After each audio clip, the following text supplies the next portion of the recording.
Bonjour à tous, je me présente Mial Rabbenana. Tout d'abord, je tiens à m'excuser parce que, en raison de la finalisation de mon mémoire de thèse, je n'ai pu préparer cette présentation qu'en français. Aujourd'hui, je vais vous parler de la rétroaction des flots protostellaires sur la formation des étoiles, scénario de vent ou scénario de jet. Pour commencer, vous savez peut-être qu'au cours de la formation d'une étoile ont lieu des phénomènes d'éjection que l'on peut séparer en deux composantes. Tout d'abord, nous avons les jets que vous pouvez voir par exemple ici, en rouge sur l'image de HH4647 et en vert sur l'image de HH212. Ce sont des structures hautement collimatées qui peuvent atteindre des hautes vitesses, typiquement au-dessus de 100 km par seconde. Et le long de ces jets, nous pouvons observer des arcs de choc incurvés en H2 qui sont associés à des structures qui sont associés à des sursauts épisodiques et qui peuvent être observés jusqu'à plusieurs parsecs de distance. En deuxième composante, nous avons des flots moléculaires que vous pouvez voir par exemple ici en rouge sur l'image de HH212, qui sont des structures bien moins collimatées que les jets, beaucoup plus lentes, avec des vitesses pouvant descendre en dessous de 30 km par seconde, et qui décrivent des cavités de type loi de Hubble, c'est-à-dire avec du gaz dont la vitesse dépend proportionnellement de la distance à la protoétoile. Alors, pourquoi s'intéresser aux jets, aux flots protostellaires déjà parce que ces phénomènes d'éjection ont un impact sur la régulation de la formation, sur la régulation de la formation des étoiles, mais cet impact dépend fortement de la distribution angulaire d'impulsion, qui est une question encore sujette à débat aujourd'hui. Parmi les scénarios qui ont été proposés pour expliquer la formation des flots protostellaires, nous avons celui des flots poussés par un vent grand angle, proposé initialement par Chou et Hall en 1991. Dans ce modèle, un vent radial est éjecté à tous les angles avec une vitesse uniforme. Vous pouvez voir une illustration ici sur la figure à gauche, avec en pointillé les lignes de courant et en ligne pleine les isocontours de densité.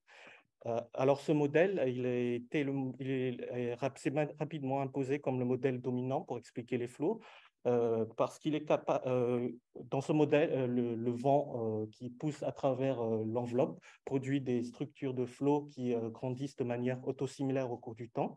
Et ce modèle est capable de reproduire les observations de flots CO à condition de supposer une enveloppe environnante qui ait une certaine stratification en densité. C'est ce modèle qui est actuellement utilisé dans les simulations numériques de rétroaction des flots protostellaires à l'échelle du nuage. Donc, vous pouvez voir une illustration sur la figure de droite, euh, qui est un exemple de simulation qui montre les cartes de densité, avec notamment en jaune clair les flots protostellaires et les cercles qui sont les protoétoiles en formation.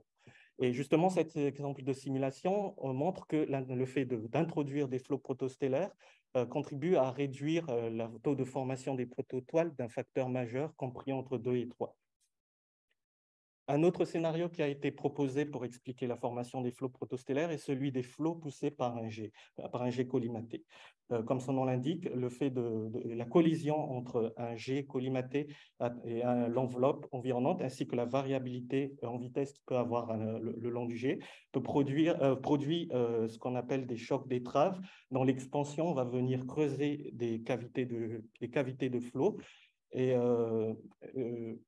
ce modèle a très tôt été critiqué notamment parce qu'il prédit des structures de cavités de flot beaucoup trop étroites par rapport aux observations. Cependant, ces critiques ont été avancées dans le cadre d'une enveloppe uniforme en densité.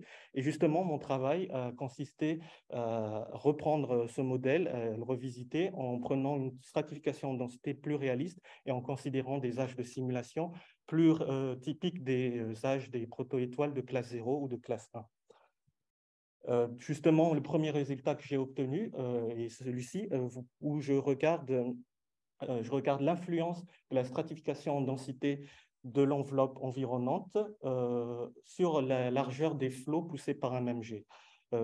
Sur les premiers panneaux à droite, vous pouvez voir le cas classique ou d'une stratification uniforme en densité, celui qui a été utilisé jusqu'à présent. Et sur le troisième panneau tout à droite, vous pouvez voir le cas où on prend justement la même stratification en densité que dans le modèle de flot poussé par un vent grand angle. Et ce que vous pouvez voir, c'est que là, par exemple, à 300 et à 600 ans, lorsque la densité de l'enveloppe décroît avec la distance, la largeur des flots poussés par un jet est plus grande que dans le cas d'une enveloppe uniforme.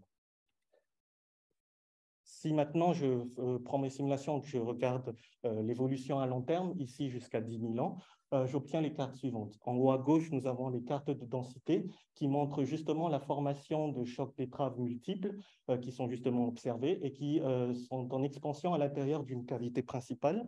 Vous pouvez voir ici.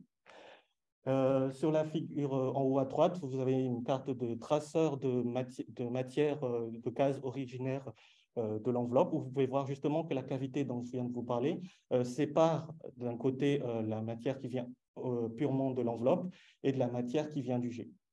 En bas à gauche, vous avez une carte de vitesse radiale qui montre justement que le gaz atteint sa vitesse radiale maximale le long des chocs d'étrave.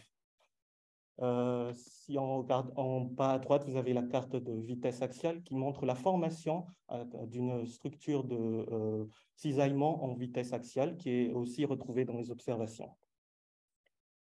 L'un des résultats principaux de mon travail est le suivant.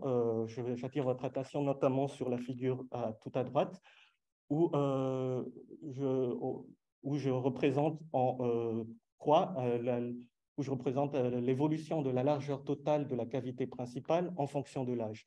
Et vous pouvez voir justement qu'au cours de l'âge, cette largeur, elle décélère au cours du temps, contrairement aux prédictions du modèle de flot poussé par un vent représenté en pointillé. Alors, j'ai oublié de préciser, mais ici, je prends le cas où je mesure la largeur à une hauteur projetée de 800 AU. Et un deuxième résultat intéressant, c'est que les largeurs que je prédis dans mes simulations à 10 000 ans sont cohérentes avec les observations de flot CO effectuées avec ALMA par Douta et al. 2020. Si j'effectue la même comparaison, mais cette fois à une hauteur plus haute, plus loin de la protoétoile centrale, j'obtiens que la largeur de la cavité principale ici, et que je prédis dans les simulations à temps lent, est tout à fait capable de reproduire les largeurs observées pour le flot HH46-47 à la même hauteur projetée. Et justement, si vous regardez la figure de droite, vous avez une projection des cartes d'émission sur le plan du ciel avec au-dessus les prédictions de nos simulations et en bas les observations faites avec ALMA en CO sur HH46-47. Et vous pouvez voir justement que nos simulations peuvent reproduire la forme caractéristique en sablier du flot observé.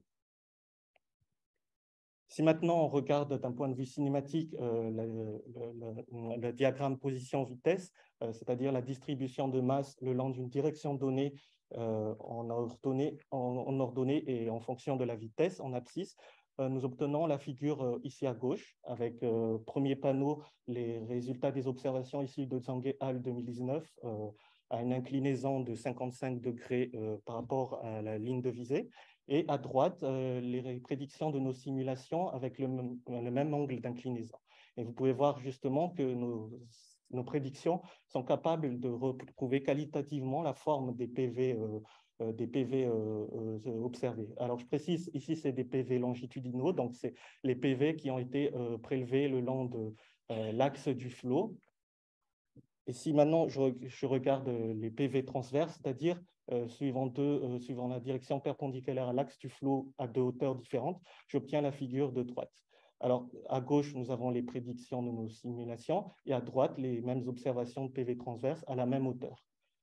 Ce que vous pouvez voir tout d'abord, c'est la formation dans les PV transverses d'une structure ayant une forme caractéristique de cloche qui pique à haute vitesse et qui s'élargit graduellement jusqu'à la vitesse au repos de l'enveloppe. Alors, cette forme caractéristique, elle est une conséquence de la décélération de l'expansion des chocs d'étrave au fur et à mesure qu'ils avancent le long de l'axe du flot. Ensuite, nous pouvons voir à basse vitesse des formes de cornes à la base de la cloche qui sont en fait associées à la structure de cisaillement en vitesse observée dans la carte de vitesse axiale.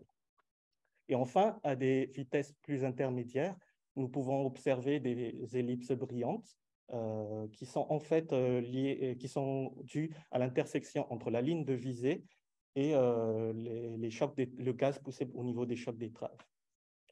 Si nous comparons maintenant nos simulations avec les PV transverses observés pour le même flot, nous voyons que nos PV transverses sont tout à fait capables de reproduire qualitativement les observations.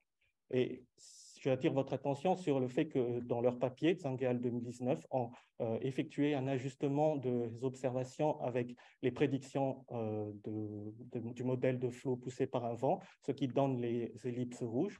Et vous pouvez voir justement que nos prédictions sont qualitativement plus similaires aux observations de ce flot qu'avec le modèle de flot poussé par un vent grand angle. Enfin, si on regarde la distribution entre la masse en ordonnée et la vitesse projetée en abscisse, vous pouvez voir en bleu et en rouge les relations masse-vitesse pour le flot HH40, pour chacun des logs de flot HH46-47, et en noir les résultats de nos prédictions. Et nous pouvons justement voir que la pente de la distribution masse-vitesse dans nos prédictions est tout à fait capable de reproduire celle qui est observée pour ce flot en considérant un âge de 10 000 ans. Et toujours avec la même inclinaison de 55 degrés du flot par rapport à l'axe de visée, par rapport à l'axe du flot. En conclusion, pour la première fois, nous sommes parvenus à obtenir des prédictions réalistes de flots poussés par des jets en incluant deux ingrédients importants. Premièrement, une stratification en densité de l'enveloppe qui est plus réaliste et représentative des observations de cœurs préstellaires. Et deuxièmement, des âges de simulation plus lents, plus représentatifs des âges typiques des classes 0 et classe 1. Nos résultats sont intéressants parce que non seulement nous sommes capables de reproduire les observations qualitativement, mais certaines comparaisons sont même meilleures qu'avec le modèle de flot poussé par un vent grand angle. Ensuite, il faut savoir que les conditions de choc qui sont atteintes dans un flot poussé par un jet sont différentes de celles atteintes par un flot poussé par un vent grand angle, ce qui laisse envisager pour l'avenir des tests sur les raies d'émission H2 avec GWST. Enfin, en termes de rétroaction, le feedback des flots protostellaires poussés par un jet est différent de ceux poussés par un vent, dans le fait que les cavités qui sont poussées sont beaucoup plus étroites, ce qui premièrement va venir creuser des cavités de flot beaucoup plus étroites à l'échelle du parsec, et deuxièmement va avoir un impact beaucoup plus moindre au niveau de l'effondrement équatorial. Et si vous voulez plus de détails sur le code numérique qui a été utilisé, MPI MRVAC, ainsi que sur le modèle adopté et les résultats présentés, nous avons publié un article cette année. Sur ce, je vous remercie pour votre attention.